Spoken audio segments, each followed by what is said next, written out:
ceux qui font partie de ma clientèle savent déjà comment j'ai à cœur la routine chez le chien.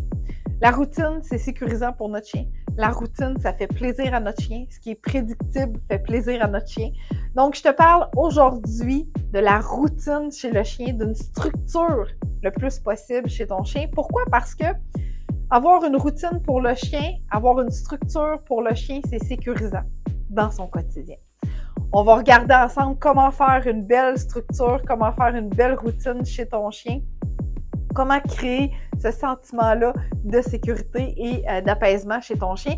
Puis, si t'es pas une personne qui est routinière dans la vie, je vais t'expliquer comment faire pour structurer un petit peu mieux, parce que peut-être que sans t'en rendre compte, tu fais déjà possiblement des trucs spécifiques avec ton chien, à des heures spécifiques avec ton chien, ne serait-ce que pour ses besoins et ses repas. Fait que c'est déjà une base de routine, tu comprends? Fait que voilà.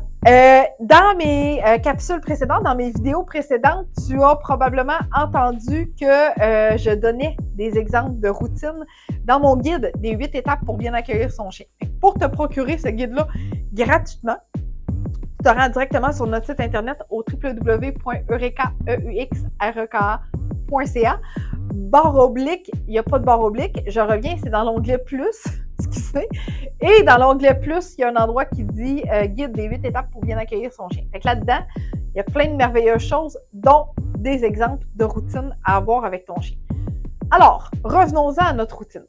Quand Oreo était tout petit bébé, c'était quand même assez facile d'établir une routine parce qu'il dormait énormément beaucoup. Fait que toutes ces périodes d'éveil étaient là pour s'occuper de bébé Oreo. Fait qu'il y avait ses besoins, il y avait ses repas, il y avait ses jeux, il y avait son entraînement, il y avait sa mastication.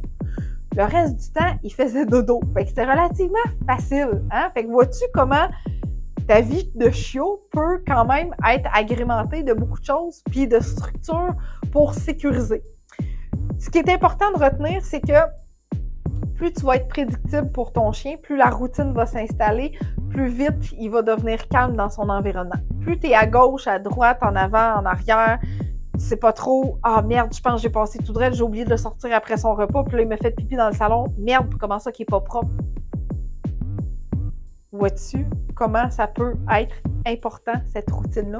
Fait que juste le fait d'établir une structure, une routine au niveau de la propreté, c'est ce qui va faire en sorte que ça va être beaucoup plus facile de mettre ton chiot propre, ton chien propre éventuellement pour te dire, c'est réglé, Annick me dit, il faut que je respecte une routine.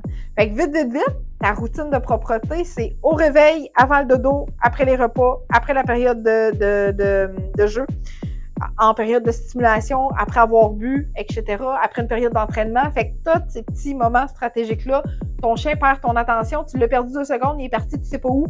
Maintenant, d'avoir besoin. OK? Fait que ce qu'il faut se dire, c'est que c'est vraiment important, cette routine-là, pour établir des choses avec ton chien.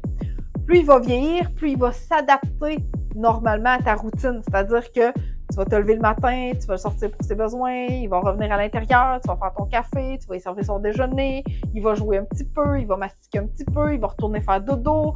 Après ça, sur l'heure du midi, il va se passer d'autres choses. Dans l'après-midi, là, peut-être que tu vas avoir un petit peu plus de temps parce que tu es en télétravail, tu as le temps d'aller faire une randonnée avec, vous revenez, vous avez beaucoup de plaisir, etc.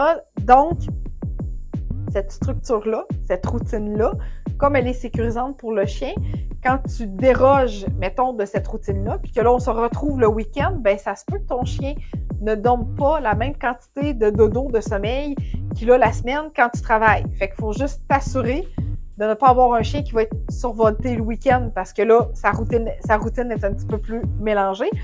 Puis, à condition également que quand tu lui fais vivre des nouvelles expériences, ton chien est comme toujours dans un état normal. Okay? Tu ne te retrouves pas avec un chien surexcité. Pourquoi? Parce que tu vas être allé graduellement vers des nouveaux environnements. Tu vas lui avoir fait voir des environnements propices à ce qu'il va rencontrer éventuellement à son rythme à lui. Fait que pas trop vite. On ne le laisse pas dans un état de surstimulation parce que il va s'habituer. Oh, il s'habituera pas vrai. OK? Fait que c'est hyper important de dire ça parce que plus tu vas respecter sa capacité d'adaptation, après ça, quand tu vas retourner au même endroit avec ton chien, il va être beaucoup plus calme et beaucoup plus zen dans son environnement au quotidien. Donc, cette routine-là, garde-la le plus que tu peux. Ne serait-ce que les repas, les besoins, les jeux, les promenades. Tu sais, essaye de garder cette même structure-là le plus que tu peux. Si ton chien vit un changement dans sa routine quotidienne, l'arrivée d'une nouvelle personne, l'arrivée d'un bébé, un déménagement, un retour au travail. Je t'en ai parlé, hein, quand on a prévenu l'anxiété de séparation, des changements comme ça, soudain, ça peut créer un stress, une anxiété chez le chien. Et de rétablir la routine à l'intérieur de ce changement-là, ça va sécuriser ton chien, puis il va donc bien se sentir confortable à l'intérieur de ça, parce que malgré tous les changements environnementaux, mon parent m'offre quand même cette sécurité de routine-là, j'ai rien de changé, c'est merveilleux, je me sens bien à l'intérieur de moi, parce qu'on a conservé la même routine.